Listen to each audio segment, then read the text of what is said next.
मेहनत इतनी खामोशी से करो कि कामयाबी आपकी शोर मचा दे। हेलो दोस्तों, स्वागत है आप सभी का आपके अपने परिवार दिवाकर स्टडी हब में। दोस्तों, आज के इस वीडियो में हम मध्यकालीन भारत का एक महत्वपूर्ण टॉपिक बहमनी साम्राज्य को डिस्कस करेंगे। यहाँ से अक्सर एग्जाम में क्वेश्चन पूछे जाते हैं, तो वीडियो बहुत ध्यान से देखना। अगर ये वीडियो आपने पूरा ध्यान से देख लिया तो इस टॉपिक से रिलेटेड आपको कोई दूसरा वीडियो देखने की आवश्यकता नहीं होगी।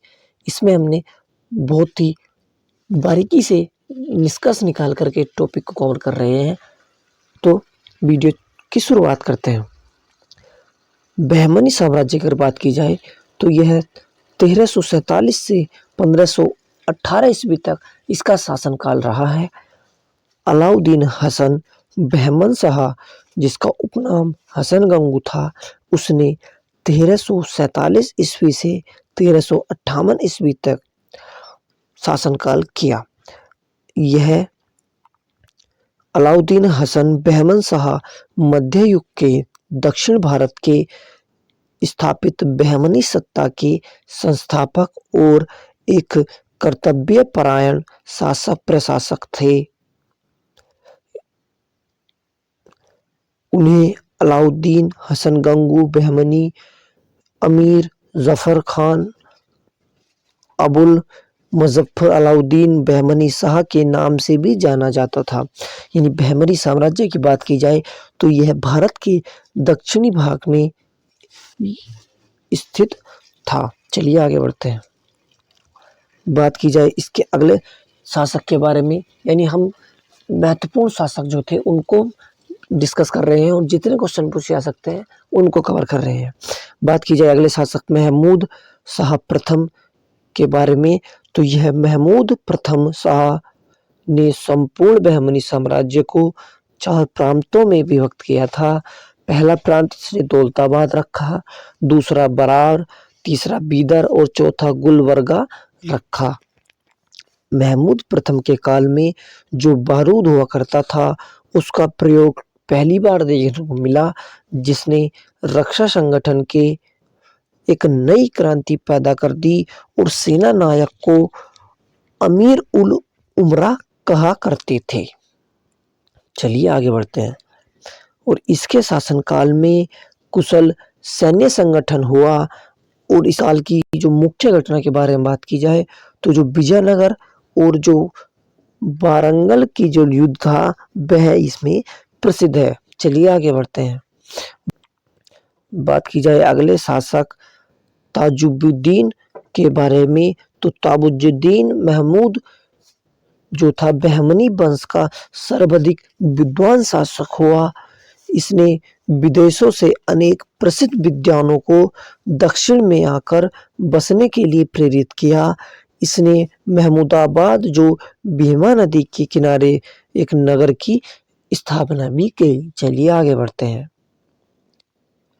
बात की जाए ताजुद्दीन फिरोज ने जो एशियाई या विदेशी या जो अफ्रीकियों को जो बहमनी राज साम्राज्य में आकर स्थायी रूप से बसने के लिए प्रोत्साहित भी किया, जिसके परिणाम स्वरूप बहमनी अमीर जो थे, अमीर वर्ग, वह अफ्रीकी और दक्कनी के जो 2 गुट में विभाजित हो गए। और इसमें जो यह दलबंदी हुई, इससे बहमनी साम्राज्य के पतन की जो था वो विघटन हो गया।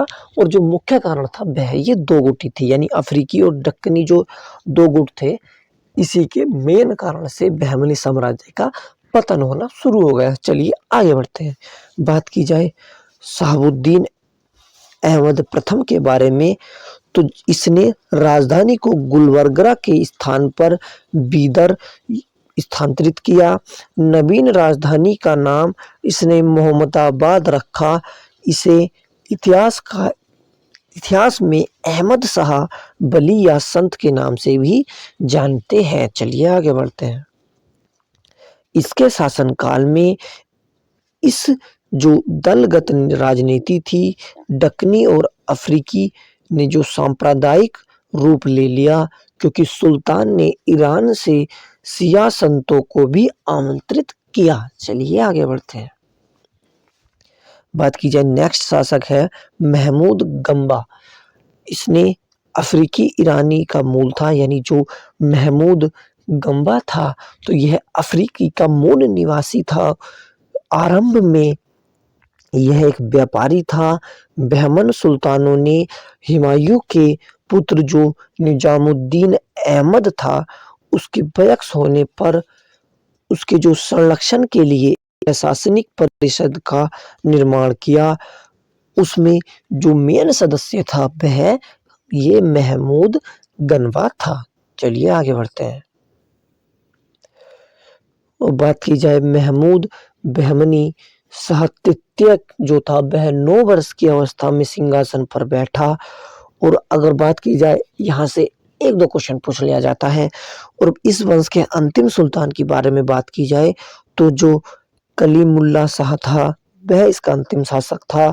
और इसकी 1527 ईस्वी में इसकी मृत्यु के बाद बहमनी साम्राज्य का अंत हो गया।